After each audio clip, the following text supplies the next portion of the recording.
మరి ఇంకా ఇలా ఏమి ఎండ నుంచి పిల్లల్ని రక్షించే పరిస్థితి ఎట్లా ఉన్నది? ఈ విద్యా వ్యవస్థలో కనీసం ఈ కామన్ సెన్స్ చిన్న అంశాన్ని కూడా ఎందుకు పట్టించుకోవడం లేకపోతా ఉన్నారు? ఇది విషయం పైన మనం మాట్లాడదాం. మనతో పాటు బండ రామ్మోహన్ రావు గారు, వారు ప్రముఖ రాజకీయ విశ్లేషకుడు, అట్లనే సీనియర్ జర్నలిస్ట్ కూడా, వారు కూడా మనతో పాటు చేరినారు. అట్లనే బింగి స్వామి కూడా మనతో పాటు లైవ్ లో ఉన్నారు. రామ్మోహన్ రావు గారు, అంటే ఈ చిన్న అంశం అంటే 12:30కి పిల్లల్ని ఇంటికి పంపిస్తే వాళ్ళు ఎట్లా వస్తారు ఎండలా?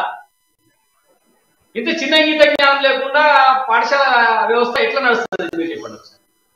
వసారావు గారు, మీకు మన అమ్మ న్యూస్ ప్రేక్షకులందరూ నమస్కారం. మన స్వామి, మా యువమిత్రుడు స్వామికి కూడా స్వాగతం.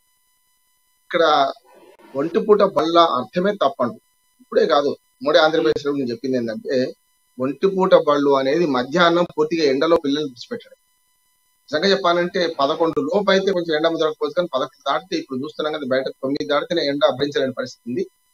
ఈసారి ఒకటి దాని పరిష్కారం ఏంటంటే, ఒంటిపూట బళ్ళు కాదు చేయాల్సింది, స్కూళ్ళ సెలవులు ఇంకా పొడిగించి 10 రోజులు పొడిగించాల్సి ఉండే. అప్పుడు ఈ వేసవి సెలవులు కాకుండా మిగతా సెలవులు ఉంటాయి కదా, మధ్యన సంక్రాంతి సెలవులు లేకపోతే ఇతర దసరా సెలవులు, వాటి తగ్గించుకొని ఈ సెలవును పూడ్చుకునే ప్రయత్నం చేయాలి.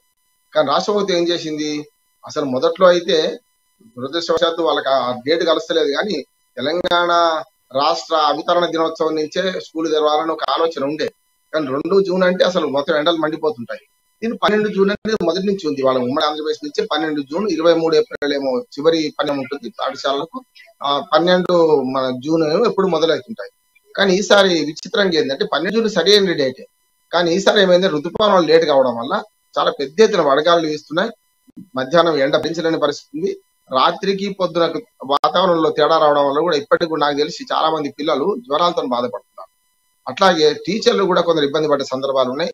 టీచర్లు 61 సంవత్సరాలకు పెంచారు కనుక వయో పరిమితిని కూడా వాళ్ళు కూడా కొంచెం ఇబ్బంది పడే పరిస్థితి ఉన్నది. కనుక సెలవులు వాయిదా తప్ప దీనికి పరిష్కారం కాదు. మీరు అన్నట్టు ప్రసాద్ గారు కరెక్ట్ గా ఏంటంటే, పొద్దు 7:30 నుంచి 12, 11:30కి 12 గంటలకు ఇడిచి పెడుతుంది. అంటే 12 గంటలకు మండుటి ఎండ కదా, మండుటి ఎండలో స్కూల్ నుంచి ఇంటికి రావాలి. అసలు ఏ టైంలో బయట ఉండొద్దు ఆ టైంలో బయట ఉంటున్నారు పిల్లలు. నిజంగా కష్టం అనే. అందుకని దీనికి పరిష్కారం ఒకటే, ఒక వారంలో వాయిదా వేస్తేనే సరైన విధంగా ఉండేది. ఇప్పటికే మొదలైనవి కనుక దీన్ని ఆపలేం, కానీ కనీసం 7:30 నుంచి 11 లోపటినే 10, 10:30 లోపటినే విడిచిపెడితే ఇంకా బాగుంటుంది అసలు.